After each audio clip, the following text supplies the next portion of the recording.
Hola, ¿qué tal? ¿Cómo están? Espero que muy bien. Patricia Lagomarsino nuevamente. Y tal como les comenté la vez pasada, hoy vamos a trabajar la otra parte de la unidad 7, que propone el enhebrado de algunas páginas de varias conferencias que se conocen como conferencias de introducción al psicoanálisis, y en las que Freud va abordando todo lo que pudo despejar sobre la sexualidad hasta ese momento. Son conferencias que escribe entre 1916 y 1917 y en las que desarrolla diversas aristas que van desde su constitución hasta el modo de participar en los síntomas a partir del concepto de pulsión. Y más específicamente, como vimos, de la pulsión en tanto que pulsión parcial, ¿no? Arrancamos entonces con cosas de la conferencia 20 a la que titula La vida sexual de los seres humanos. Allí vuelve a repasar las prácticas sexuales del lactante y aclara que, más allá de que siempre estas prácticas están sujetas a interpretaciones, las de él dependen enteramente de haber ido de los síntomas a sus fundamentos. Y es siguiendo ese camino por donde llegó al concepto de pulsión, porque, agrego y anticipo algo, se encontró con la participación de esos componentes parciales en la trama misma de los síntomas. En breve van a ver la lectura que hace, o por ahí ya lo vieron, ¿no?, de un síntoma de una paciente que tuvo, la famosa Dora, a propósito de una tos que ella presentaba. Pero por ahora basta con que evoquen lo que trabajaron sobre el sueño de las entradas al teatro hace poquito, ¿no?, donde, y más allá de que en tanto sueño no es una formación patológica, lo que él recorta como deseo motor es el placer de ver, que reconduce además al deseo infantil de ver la escena sexual entre los padres y que articula un poco al pasar ahí, pero a la pulsión escópica, porque no es lo que quería acentuar en ese trabajo, ¿no? Pero digo, sí se ve clara ahí la participación del componente parcial, ¿no? Volviendo al lactante, va a volver a plantear cómo se engendra ese placer de chupetear, al que considera, como ya vimos y sin dudarlo, como una manifestación sexual, la primera, equiparándolo al placer que provocará el orgasmo muy posteriormente, allí donde lleva a conciliar el sueño plácidamente, dice. El chupeteo entonces surge como resto que deja el haber saciado el hambre, por lo que allí sitúa el erotismo oral como surgiendo apuntalado en la conservación, ¿no? Dado que también en el acto de amamantamiento se empieza a jugar el placer de chupar, a la par de calmar ese otro estímulo que es el hambre, pero que se proseguirá como algo que procura satisfacción por sí mismo y que busquen repetirse en función de esa satisfacción que aporta. Hasta acá nada que no hayamos visto, pero es muy interesante lo que agrega. En principio nos da un dato, y es que el primero en reconocer esta práctica como sexual fue un pediatra llamado Lidner allá por 1879. Un adelantado este pediatra, podríamos decir. Pero agrega que quienes están al cuidado de los niños y que no necesariamente están al tanto de teorías varias, sin embargo parecen compartir esa visión. Advierten que el chupeteo está al servicio de la ganancia de placer, por lo que termina siendo considerado como una mala práctica a desterrar. Y si el niño no renuncia por sí solo, lo obligan a partir de provocarle una impresión penosa. ¿Qué es lo que aporta como sumamente interesante esta idea a mi gusto? Bueno, en principio, que lo mismo que hasta determinado momento se admite y hasta provoca ternura, de pronto se transforma la mirada del adulto en una especie de vicio. Y hay que decir que más allá de cuestiones propias de la época en la que habla Freud, donde seguramente la severidad en cuestiones de educación era otra que la que se pueden admitir hoy por hoy, hay cosas que pueden ser pensadas exactamente igual. De hecho, no hay quien no compre chupetes para el recién nacido, ¿no? En nuestra época encima hay de todas las variedades, formatos y materiales que el mercado pueda aportar. Sin embargo, en algún momento hay que hacer que lo dejen. A veces se puede dar de un modo más o menos natural, para decirlo de algún modo. Pero si no, efectivamente, eso que en principio se ofertó como un don de amor, como un objeto preciado, en el tiempo deviene una especie de objeto diabólico del que el niño se tiene que desprender como sea. Fíjense cómo el mismo objeto cobra ese doble valor en función de un cambio de significación. De hecho, pasa lo mismo con el pecho. En algún momento hay que separarse de él. Y desde ya no hay modo de que ese modelo de satisfacción, que esa pérdida, no deje marca. En ese sentido, no hay modo de evitar lo traumático, por muy modernos que seamos.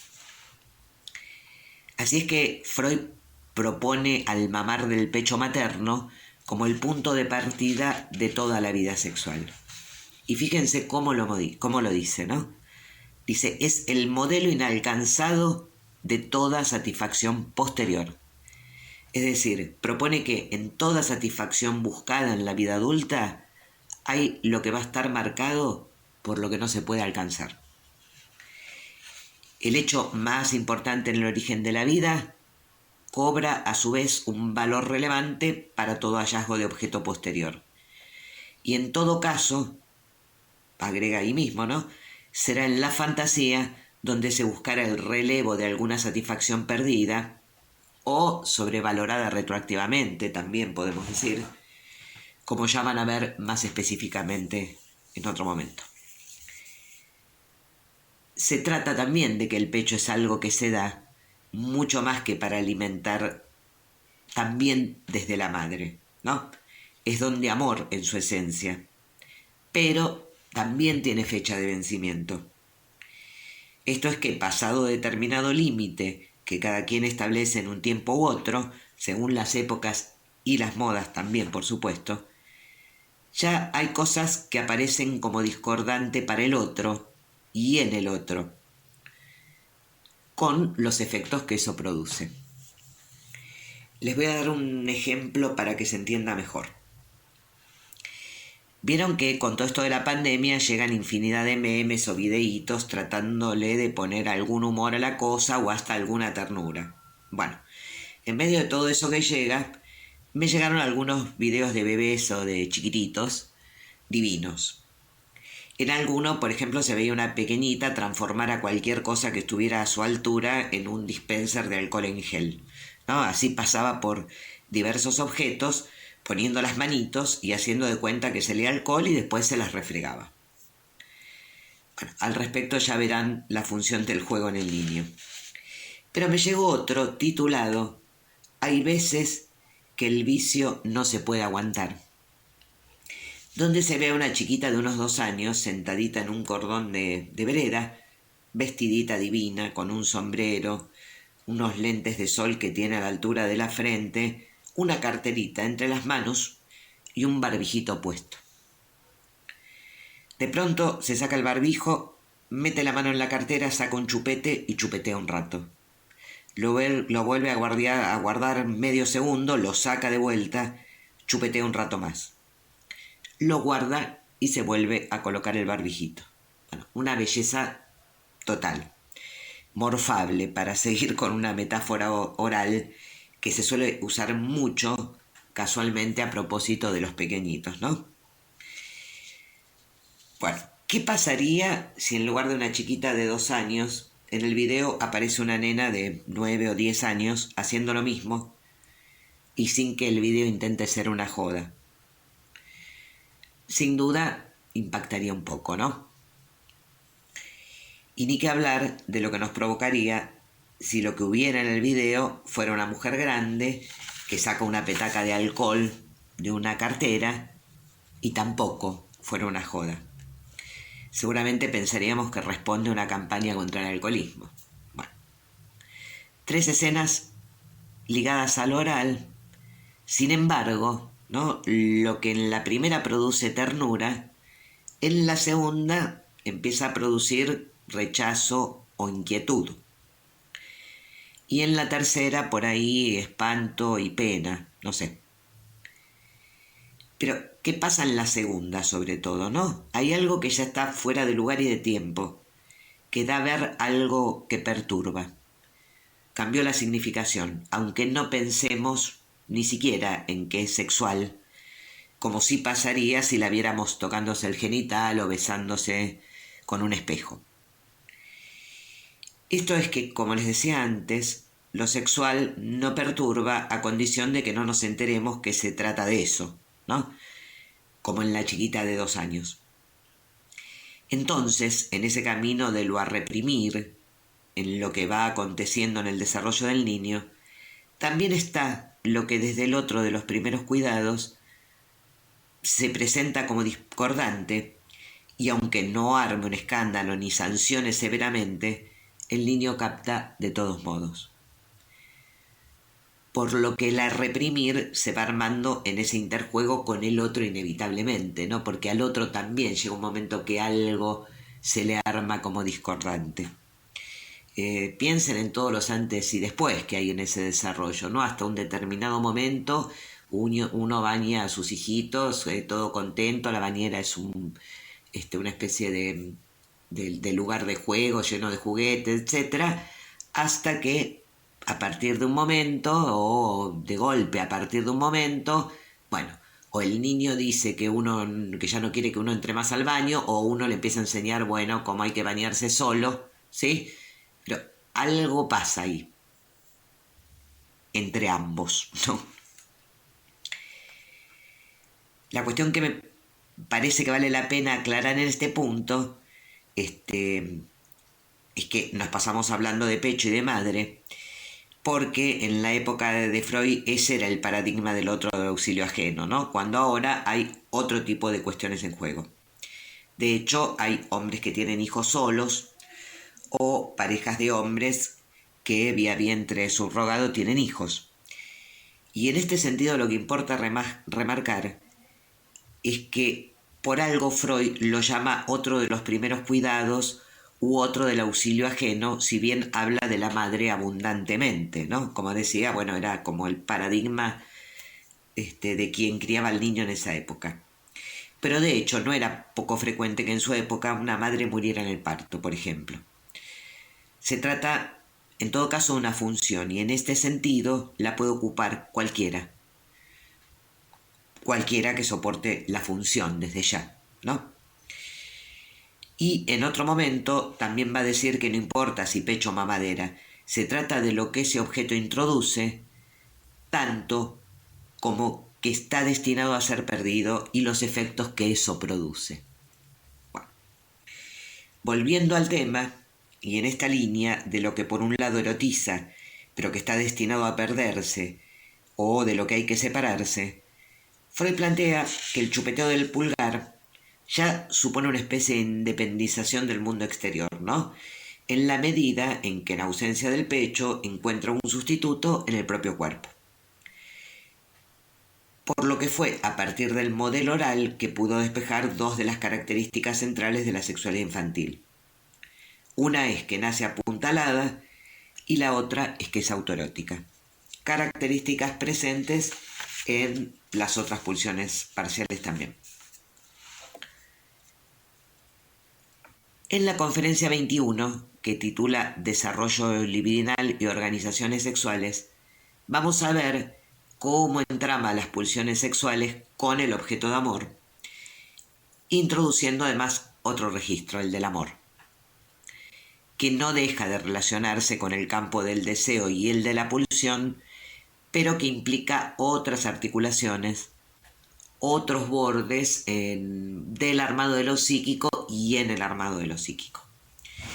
Por lo que, planteado ya que el primer objeto de los componentes orales de la pulsión sexual es el pecho materno, y siendo el chupeteo el testimonio de que la pulsión se ha vuelto autoerótica y por lo tanto de algún modo se ha independizado del mundo exterior para obtener satisfacción, el paso siguiente, en cuanto al desarrollo, dice, supone dos cosas. En principio, el abandono del autoerotismo y volver a sustituir al objeto que se encontró en el propio cuerpo por uno ajeno. En segundo lugar, unificar los diferentes objetos de las pulsiones parciales y sustituirlos por un objeto único, cosa que se logra cuando ese objeto único es a su vez un cuerpo total como el propio, dice Freud. Bueno, y acá hay que ser muy cuidadosos en cómo se entiende esto, porque se trata de que Freud expone de un modo muy sintético algo que desarrolló en distintos lugares y que ya van a ir viendo detalladamente, ¿no? Este movimiento, que no se da de un momento para otro, lo que pone en juego es cómo se pasa del cuerpo fragmentado en zonas que son fuente de la pulsión parcial y que recortan objetos parciales como instrumento para la satisfacción, a un cuerpo unificado en términos de imagen y que puede empezar a reconocerse como yo, o como el nene, tal como los mismos chiquitos se nombran en principio, ¿no? En tercera persona. Correlativamente al hecho de que la madre pase de ser un pecho tanto presente como ausente a ser un semejante, una persona en términos de Freud, representación que no está presente desde el vamos. Ese otro de los primeros cuidados, en principio, también es un otro fragmentado. Es pecho fundamentalmente, pero también es mirada, brazos particulares, olor si quieren, pero no lo que podemos pensar como un otro semejante, otra persona semejante a mí, porque tampoco hay en el principio ninguna representación de ningún mí, como ya van a trabajar en Introducción del Narcisismo. Entonces, lo que ubica Freud en este movimiento es cómo el objeto de amor madre se edifica apuntalado en el objeto pecho, y es en todo caso el amor lo que vale como unificador de los componentes sexuales parciales. Acá Freud lo dice de este modo: llamamos a la madre primer objeto de amor, y de amor hablamos cuando traemos a primer plano el aspecto anímico de las aspiraciones sexuales y empujamos a un segundo plano o queremos olvidar por un momento los requerimientos pulsionales de carácter corporal o sensual que están en la base. He aquí una definición freudiana de amor, ¿no? Claramente no se trata de que lo parcial desaparezca, sino de que queda en un segundo plano respecto de la aspiración amorosa que aparece en lo anímico. Dicho mal y pronto, no es lo mismo ser una boca que chupa un pecho que un pequeño o pequeña enamorado o enamorada de mamá, cosa que por supuesto también está destinada al fracaso. Lo que agrega esto es por demás interesante, sobre todo en el modo de enunciarlo, aunque también sintético, y es que para cuando la madre ha devenido objeto de amor, ya ha empezado en el niño el trabajo de represión que sustrae de su saber el conocimiento de una parte de sus metas sexuales. Es decir, que por determinadas cuestiones que ya se verán con más precisión, algo de las aspiraciones respecto de la madre le empiezan a ser discordantes. Y antes de enterarse del todo de qué están hechas estas aspiraciones, ya se reprimen. Que es un modo de decir también que en el niño pequeño lo erótico, lo deseante y lo amoroso forman parte de una bolsa de gatos, ¿no? Donde nada se distingue muy bien. Cuando algo de eso empieza a diferenciarse, entonces ya pasa otra cosa. Y es a esta elección de la madre como primer objeto de amor que se anuda todo lo que el psicoanálisis ha esclarecido sobre las neurosis, allí donde pudo ubicar el valor crucial que tiene en la estructuración del aparato psíquico el complejo de Edipo. De hecho, del lado de la madre o del otro de los primeros cuidados pasa lo mismo, ¿no? Es a condición de que quede relegado a un segundo plano las aspiraciones sexuales que puede dar de mamar, besar, acariciar, etc., ¿no? Cosa que Freud enuncia con toda claridad en 3 ensayos. Ustedes habrán trabajado mis tesis a esta altura, donde ya sustituye la vivencia sexual prematura traumática por la propia actividad sexual infantil como lo a reprimir, ¿no? Justamente por estar ligada a objetos que devendrán incestuosos, los padres. Los dos tiempos se conservan, si bien lo que se resignifica de la pubertad en adelante recae sobre la propia actividad sexual infantil. En la clase pasada traje esa idea de Freud de 3 ensayos, donde advierte que se le atribuye a la educación la represión de la sexualidad, pero que él piensa que más vale hay algo en la propia constitución de la sexualidad que porta el germen de su represión. Bueno, ahora se puede entender un poco más a qué refería, ¿no?, con esa idea.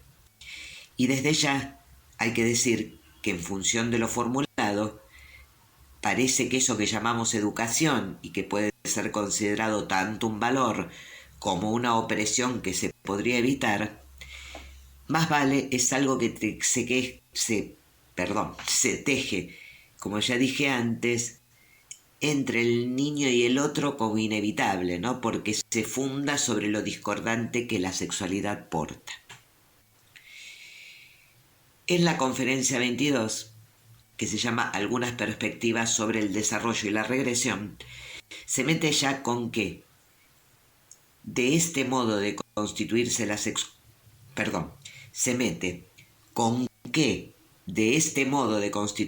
sexualidad lleva a su participación en la causación de las neurosis. Y para entender esto hay que poder ubicar algunas cuestiones de este desarrollo psicosexual que Freud postula como produciéndose en 2 tiempos. En el primero, como ya de un modo u otro vimos, y estarán viendo en prácticos, se da el despliegue de todo lo que descubre como propio de la sexualidad infantil, que implica primados libidinales, según la zona que va comandando la excitación en cada fase, y que pone en juego a lo oral, a lo anal y lo fálico, fase donde concluye la sexualidad infantil, dando paso a lo que Freud denomina periodo de latencia. Tiempo en el que todo ese quehacer parece suspenderse o al menos empieza a ocultarse. Y que coincide con la aparición de los diques psíquicos, ¿no? Vergüenza, pudor, reproche. A lo que en su momento, en el manuscrito K, Freud llamó síntomas defensivos primarios, a los que claramente no caracterizaba como patológicos, pero sí los hacía valer como defensa según el nombre que él mismo les da en ese momento. ¿Y defensa frente a qué? Frente a algo de la sexualidad que en ese momento era la vivencia sexual prematura y traumática a reprimir, y que ahora son las propias prácticas sexuales infantiles. Pero aún así los llamaba síntomas, ¿no? ¿Síntomas de qué?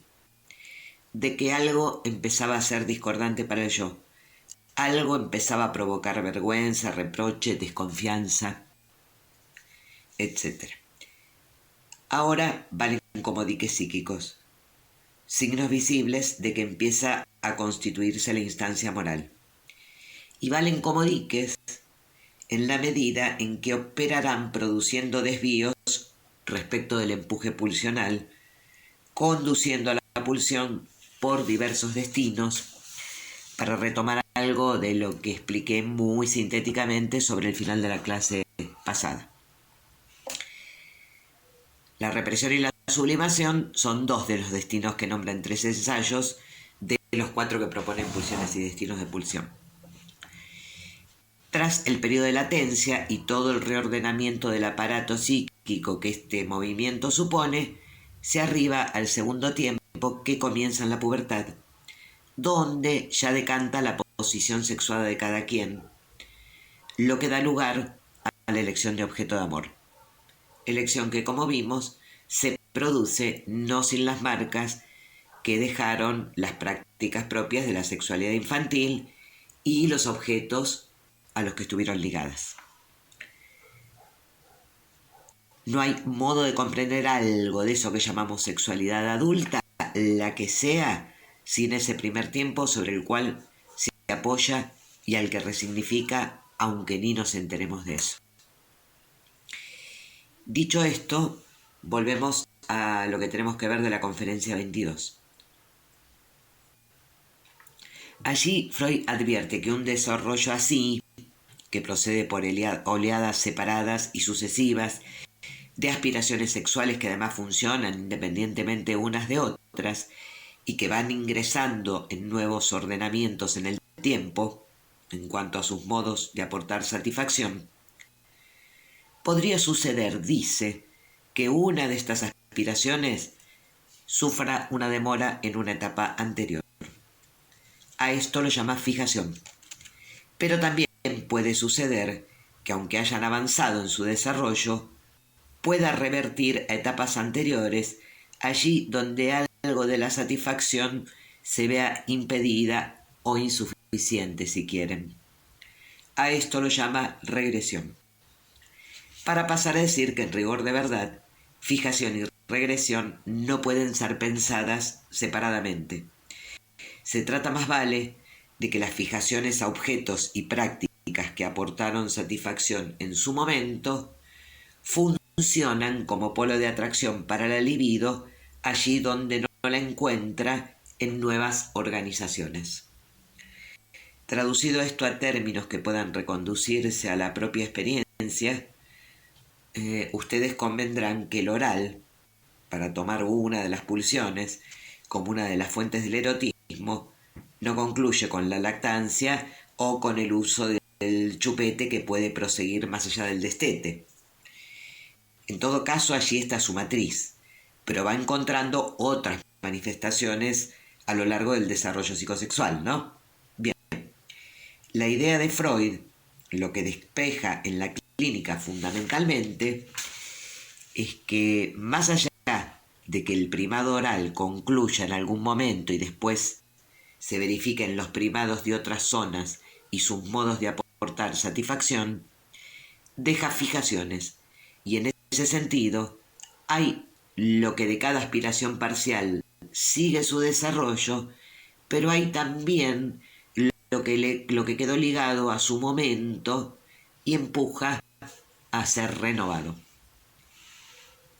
Hace poco ustedes vieron la regresión, ¿no?, como soporte para poder explicar la realización alucinatoria de deseos en el sueño. Tanto como que la regresión no es a cualquier lugar, no es que la cantidad emprende un camino regrediente hacia cualquier lado.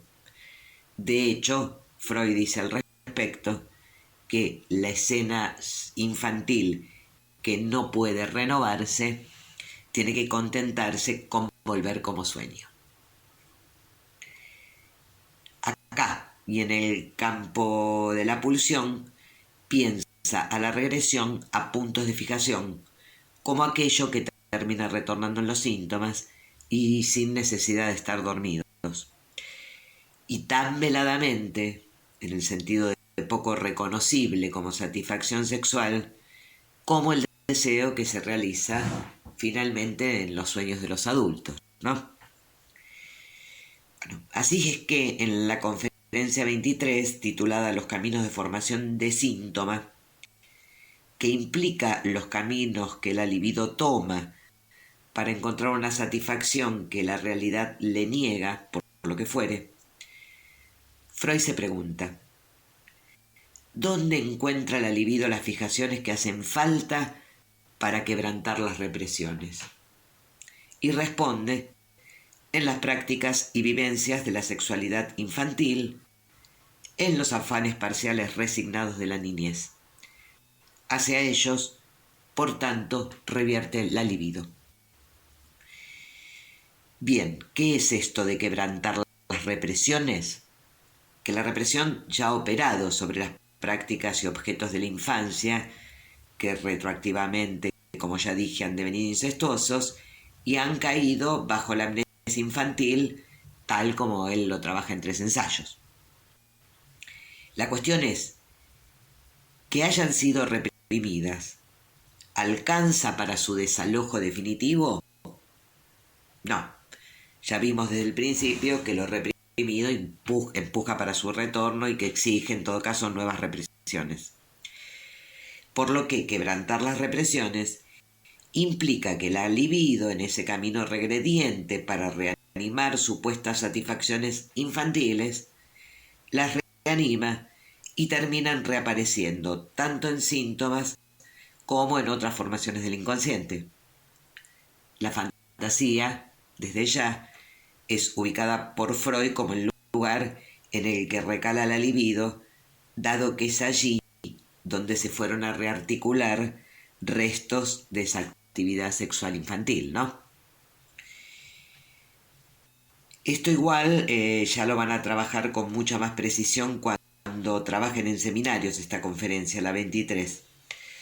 Por lo que tomé solo esa pregunta de Freud como un mojón más de lo que nos permita entender la textura del síntoma.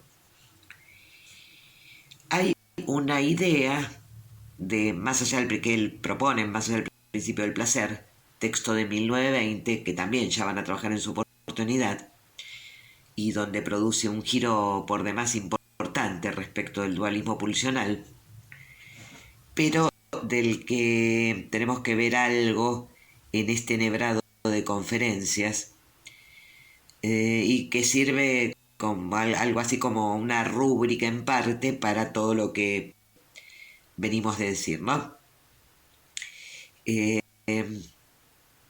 Agrego mínimamente que más allá él trabaja, digamos, reformula el dualismo pulsional porque opone a la pulsión sexual la pulsión de muerte, respecto de la cual empieza a pensar al tema de la agresividad, ¿no?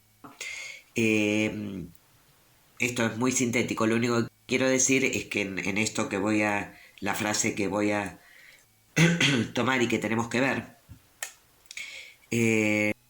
ya está en juego, digamos, la sexualidad y la agresividad como dos componentes que hay que rechazar, ¿no? Bueno, ahí propone entonces, como en otros lugares, que la evolución que ha tenido el ser humano puede comprenderse como el resultado de una represión de las pulsiones sobre la que se edifica la cultura, ¿no? Bueno, en este sentido digo, ya tiene 2 pulsiones y tiene la agresividad como un componente con el que hay que lidiar. Sin embargo, agrega, y lo leo textual, que la pulsión reprimida nunca deja de aspirar a la satisfacción plena, que consistiría, y lo dice en potencial, en la repetición de una vivencia primaria de satisfacción. Todas las formaciones sustitutivas y reactivas y todas las sublimaciones son insuficientes para cancelar su tensión acuciante. Y la diferencia entre el placer de satisfacción hallado y el pretendido engendra el factor pulsionante que no admite aferrarse a ninguna de las situaciones establecidas, sino que, en las palabras del poeta, acicatea indomeñado siempre hacia adelante. Hay que decir que a las formaciones reactivas, que ya van a ver qué son, le atribuye, por ejemplo, la limpieza y el orden como valores muy respetados culturalmente. A la sublimación, el arte, para mencionar algo solamente que como producto de uno de estos destinos de la pulsión. Lo claro en todo caso es que estos logros culturales se producen a expensas de lo que de la sexualidad se rechaza y ahora le podemos sumar y de la agresividad. Lo que, como dice claramente, de todos modos no alcanza para cancelar su tensión, que no va a dejar de apuntar a la satisfacción desde esa distancia entre lo esperado y lo encontrado. Bueno, vamos ahora a la conferencia 4 de lo que fueron las 5 conferencias sobre psicoanálisis que Freud dictó en la Clark University de Estados Unidos, a donde, como él mismo le comentó a un colega en cierta oportunidad, que creo que era en la oportunidad de ese viaje, yendo a dar estas conferencias, llevó la peste. El psicoanálisis, ¿no? Para llamarlo por su nombre, peste que de un modo u otro los americanos encontraron la forma de domesticar. Pero bueno, las dictó en 1909. Y a esta cuarta conferencia, y esta cuarta conferencia, es una especie de compendio de lo que fuimos viendo hasta acá, con algunos agregados y precisiones. Así es que comienza diciéndoles que la investigación psicoanalítica reconduce los síntomas patológicos a impresiones de la vida amorosa que revelan que mociones de deseos y componentes pulsionales eróticos son los que poseen la máxima significación entre los influjos que enferman. Y como en tantas otras situaciones, responde anticipadamente a objeciones que sabe que se le van a hacer al respecto, ¿no? En cuanto a por qué no podrían ser excitaciones anímicas de otra índole las que provocaran la represión.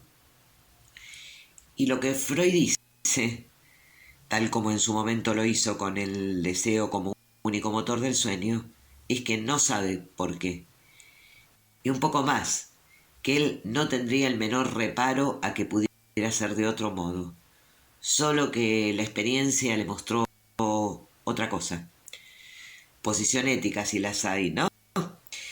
Al servicio de perseguir la verdad, aunque se le muestre por retazos y aunque le haya deparado todo tipo de inconvenientes y complicaciones, no solo con la ciencia de su época, sino con los pacientes, que preferirían no hablar jamás de ese tema y que preferirían confesar un crimen antes que sus fantasías, como Freud mismo dice en algún otro lugar. Incluso apunta contra los médicos, a quienes les cabe las generales de la ley en cuanto a lo que aceptan o rechazan en materia sexual, por lo que dice que muchos están prisioneros de la pacatería propia de la mayoría de los hombres de la cultura. No hay que aclarar de qué estaba compuesto el auditorio frente al que estaba dando esa conferencia, ¿no? Bueno, advierte entonces que el análisis nunca se detiene en la época de contracción de la enfermedad, ni siquiera si se encuentra como detonante alguna vivencia traumática de las clásicas, sino que siempre son las vivencias de la infancia las que son susceptibles de hacer valer como traumáticas en todo caso a las posteriores, por lo que ellas, las infantiles, portan en sí, ¿no? Vivencias a las que se puede calificar de sexuales por los poderosos deseos infantiles que están en juego. Por lo que les explica que hay sexualidad infantil y que la riqueza de su polimorfismo, las etapas que atraviesa, y no sin un significativo desarrollo, es lo que decanta en y explica a eso que llamamos sexualidad adulta. Y agrega magistralmente que no solo no es difícil verificar ese quehacer sexual infantil, sino que más vale hay que tener mucho arte para omitirlo o malinterpretarlo. Bueno, ese era Freud hablándoles en 1909 a los médicos yanquis y en su propia casa. Repasa entonces lo propio de esa etapa, que no voy a volver a reiterar, pero agrega, y en función de lo que había despejado del autoerotismo, que hay otras prácticas en la infancia que requieren desde el vamos de otras personas, ¿no? Así, el exhibicionismo y el voyerismo, que ponen en juego el goce escópico, el goce ligado al ver, implican que tanto el espiar como el darse a ver requieren de un objeto ajeno. Si bien nada impide pensar que hay un mirarse en el propio cuerpo que no requeriría del otro, ¿no? Bueno, pero así lo pensaba en esa época, después lo reformula. Del sadismo y el masoquismo, que también se manifiestan dentro de los componentes y las prácticas de la sexualidad infantil, el placer de infligir dolor, sea físico o psíquico. No hay niño que no le haya dicho a su hermanito: vos sos adoptado, te encontraron en la calle o en un tacho de basura, por ejemplo, ¿no? O el placer de hacerse castigar, son también pensados por Freud como componentes libidinales propios de este primer periodo psicosexual, aunque en este caso no sepa muy bien a qué fuente pulsional pueden ser reconducidos, ¿no? Entonces ensaya la piel, la musculatura, etc. Pero también, en medio de todo este despliegue, y como destino y causa del mismo, se da, como vimos, la primera elección de objeto de amor, que recae sobre los padres, si bien es la madre o quien cumpla esa función la que ocupa un lugar central en todo esto. Ahora bien, todo este desarrollo por fases y primados experimenta en algún momento, como ya vimos, una especie de síntesis y una reorganización que apunta en dos direcciones y que termina decantando en la pubertad. Una de las direcciones es la que podríamos decir estrictamente sexual, ¿no? En la pubertad ya queda plasmada la posición sexual de cada uno, que implica fundamentalmente, o implicaba en esa época, qué tipo de objeto decanta como aquel del que emana el atractivo sexual, que a su vez anoticia o anoticiaba sobre la propia posición, ¿no? Digo, si el objeto es del propio sexo o del otro sexo, si la elección de objeto es homosexual o heterosexual. A la vez que el genital, dado que la cópula sexual aparece como la nueva meta, pasa a comandar de algún modo el circuito excitación-satisfacción, por lo que las pulsiones orales y escópicas fundamentalmente quedan ligadas al placer previo o preparatorio del encuentro genital. La otra dirección, aunque un parte se toque con la primera, es la de la elección de objeto de amor. Dice Freud que lo que supone es un esforzar hacia atrás al autoerotismo, de modo que todos los componentes de la pulsión apuntan a encontrar satisfacción en la persona amada. Bueno, ustedes me podrán decir que esto ya no es así, o un poco más que no es así, porque eso está pensado desde la heteronormatividad y que nadie tiene que reconocerse como hetero u homo de un modo permanente, que se puede ser bisexual. Bueno, y tantas otras cosas, ¿no? Y sí, yo les puedo responder que las representaciones sociales han cambiado, tanto como que Freud sitúa la disposición bisexual en la infancia también. Disposición que tras determinados procesos y ya operada la represión, hacía que, por ejemplo, el objeto homosexual aparezca en las fantasías y confusamente, mientras que la posición, por ahí la posición concreta, digamos, respecto del objeto era indudablemente heterosexual. También les puedo decir que la mayoría de los adolescentes se presentan hoy por hoy como bisexuales, ¿no? Y cuando se escarba un poco no es tan así. Eso responde más a un imperativo de época que a lo que efectivamente les pasa. Por lo que terminan más vale desorientados, aunque se atrevan a prácticas que en otros momentos eran impensadas. Y no por la cultura o por la sociedad, ¿no? Que en todo caso nunca impidió nada de lo que para alguien se presentara como imperativo. En todo caso, hacía a que se llevara a cabo a escondidas, ¿no? Sino más vale porque algo en el armado del propio psiquismo lo hacía imposible hasta un determinado momento.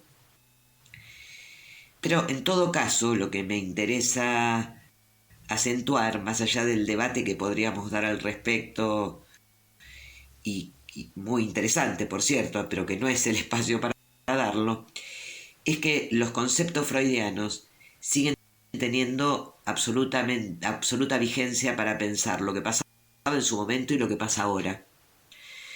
Porque si bien en su época el arribo a la pubertad implicaba desde ya, ¿no?, que la cópula sexual aparecía como la meca del nuevo ordenamiento de la sexualidad, no solo como la meta, y el amor como un ideal, no dejó de advertir que lo que está como soporte es de una complejidad tal que rebasa ampliamente hasta lo que se establece como adecuado según la norma de cada época.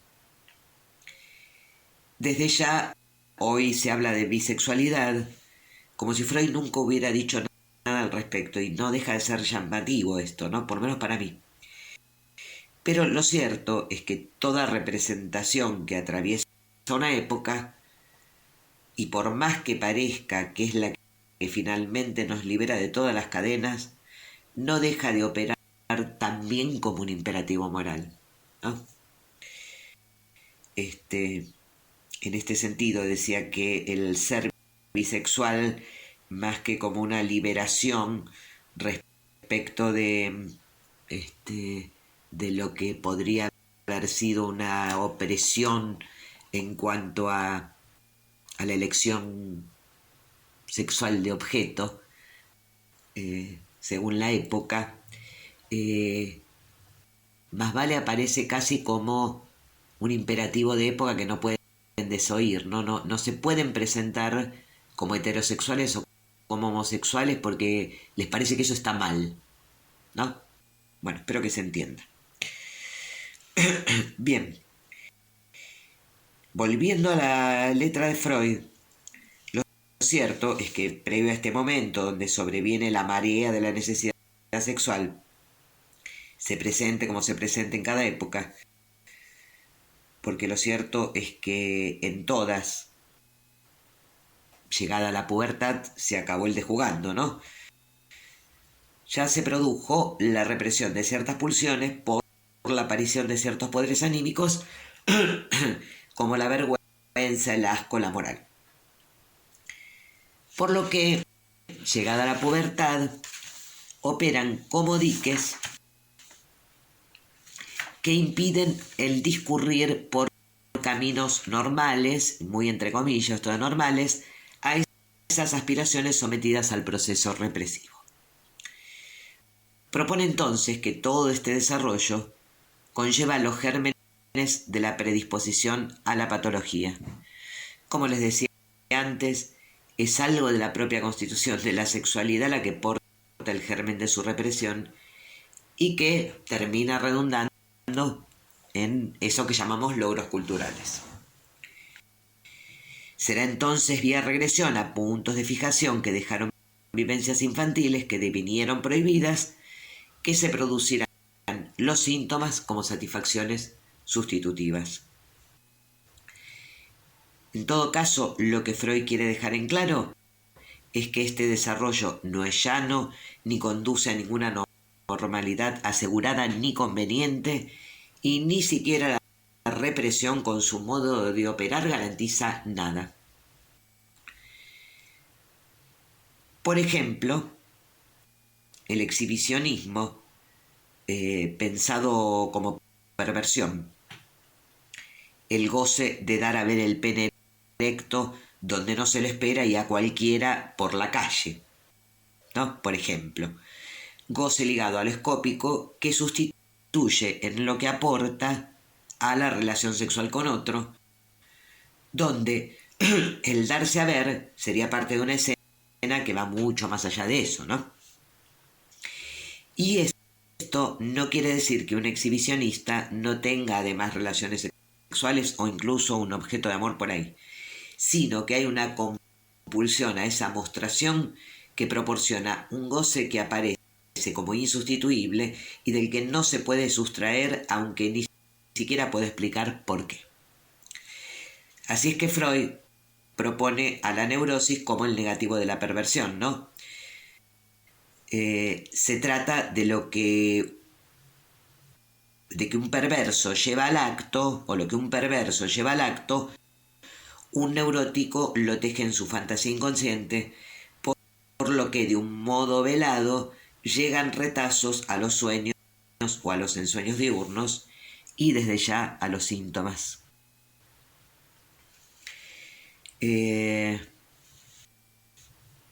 Bueno, esto es que ni los síntomas neuróticos ni las compulsiones perversas se producen a costa de toda la sexualidad, sino de aquellos componentes que dejaron fijaciones. En el caso de la perversión me parece que no lo dije antes, por eso andaba dudando respecto de lo que venía diciendo. Algo de lo que Freud ubica es que lo que pasa es que un componente parcial la pudo pasar por alto, ¿no? En vez de que todos los componentes queden reprimidos y se satisfagan vía represión, vía sublimación, etc., uno de los componentes lo saltea y entonces es como que subroga bajo sí toda lo que sería la meta sexual, ¿no? Bueno. Bien, hay muchos otros rodeos que Freud da respecto a una constitución tan compleja en esta conferencia, ¿no? Digo, en los que no me voy a meter porque sería eterno.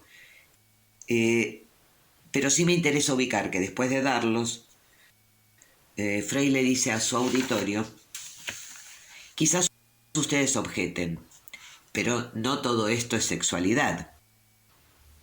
Para pasar a aclararles que él le da un sentido mucho más amplio que aquel al que están habituados a entenderla, y que quizás deban preguntarse si no son ellos los que le dan un sentido muy estrecho cuando la limitan a la reproducción. O a la cópula, podríamos agregar. Para concluir esta conferencia va a plantear cómo todo lo que tiene que ver con la sexualidad infantil se entrama con esa experiencia crucial de la infancia que es el complejo de Edipo. Bueno, dado que esto como tema en sí mismo va a ser trabajado en su momento y en función de varios textos en los que Freud desarrolla todas las aristas de lo que esto implica, solo voy a recortar una cuestión que me parece central respecto de todo este recorrido que vinimos haciendo, y es que ese vínculo del niño con los padres no está exento de coexcitación sexual, según lo que se desprende de la observación directa del niño y de lo que la clínica de los adultos aporta. ¿Por qué habla de coexcitación Freud? Porque el niño dice expresamente, el niño toma como objetos de sus deseos eróticos a los padres como respuesta a la incitación que viene de los propios padres, cuya ternura figura presenta los más nítidos caracteres de un quehacer sexual, si bien inhibido en sus metas, por lo que el complejo así formado está destinado a su pronta represión, constituyéndose así en el complejo central de las neurosis. Una vez más, ¿no?